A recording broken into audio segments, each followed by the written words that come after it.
সুতার বুননে তৈরি হচ্ছে তাঁতের জামদানি শাড়ি। নারায়ণগঞ্জের নোয়াপাড়া থেকে পুরো তাঁত মেশিন নিয়ে হস্তশিল্প মেলায় হাজির মোহাম্মদ বাদল।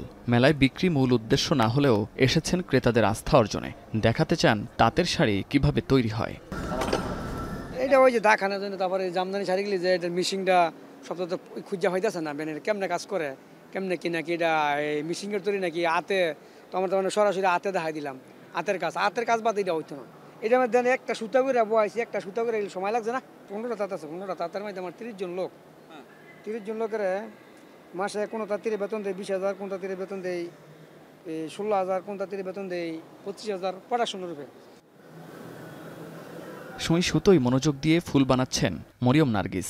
যশোর থেকে মেলায় নিয়ে এসেছেন নকশি কাঁথা। তার স্বপ্ন দেশের গণ্ডি পেরিয়ে তার হাতে বোনা এ কাঁথা রপ্তানি হবে দেশের বাইরে। নকশি কাঁথা আমরা ওইভাবে এক্সপোর্ট আমরা মার্কেটটা পাচ্ছি না।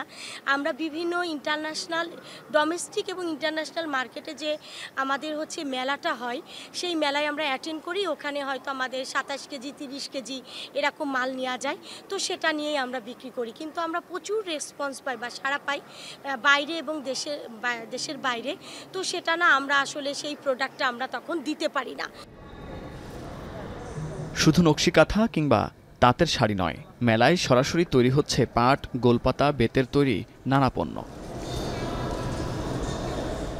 পূর্বাচলের Bangabandhu Bangladesh China friendship exhibition সেন্টারে আয়োজিত হস্তশিল্প মেলার প্রথম দিনে ক্রেতা দর্শনার্থীর সংখ্যা যেমন কম, তেমনি অলস সময় পার করছেন বিক্রেতারা। তবে এসব ক্ষুদ্র উদ্যোক্তাদের চোখে মুখে এগিয়ে যাওয়ার যে উচ্ছ্বাস, রপ্তানির মাধ্যমে দেশের নাম ছড়িয়ে দেওয়ার যে তাড়না, সেই ইচ্ছা পূরণে সরকারের নীতি সহায়তা চান তারা।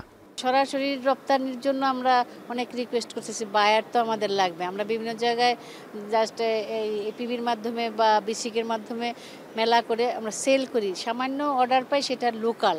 যেমন ওইখানে ইন্ডিয়া করলাম বা নেপাল করলাম, ওইখানে তাদের শোরুমগুলো আসে, তারা আসে আমাদের কাছে। ভিয়েতনাম, ইন্ডিয়া, শ্রীলঙ্কা, এসব অনেক দেশ ওরা অনেক ভালো এক্সপোর্ট করছে হস্তশিল্পগুলি, কিন্তু সেই তুলনায় আমরা একটু পিছিয়ে আছি। ভেরি সুন আমরা 2-3 বছরের মধ্যে ওয়ার্ল্ডে ভালো একটা জায়গা করে নিব। প্রতি বছর প্রায় $45 মিলিয়ন হস্তশিল্প পণ্য রপ্তানি হয় দেশ থেকে, যা হস্তশিল্পের বৈশ্বিক বাজারের মাত্র 1.4%। যেখানে সবচেয়ে এগিয়ে চীন, বিশ্ববাজারের 50%-এর বেশি তাদের দখলে।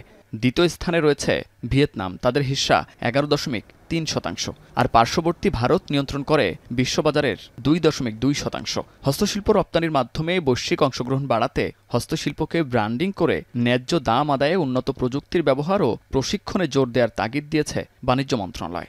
ডিজাইন, প্যাকেজিং এবং ব্র্যান্ডিংয়ের ক্ষেত্রে যদি আমরা তাদেরকে সাপোর্ট করতে পারি এবং তারা যদি নিজেরা কোনো উদ্যোগ নেন, আমরা কীভাবে সহায়তা করতে পারি আমাদের সাথে পরামর্শ করার জন্য আমরা সেরকম একটি উদ্যোগও নিব। ক্রস বর্ডার এই প্ল্যাটফর্মের এই নীতিমালাটা, সেটা আমরা প্রায় ফাইনাল করেছি। সেটি যদি হয়, আমাদের ছোট ছোট উদ্যোক্তারা অনলাইন প্ল্যাটফর্মে সারা পৃথিবীর সাথে তাদের পণ্যগুলো বিক্রি করতে পারবে।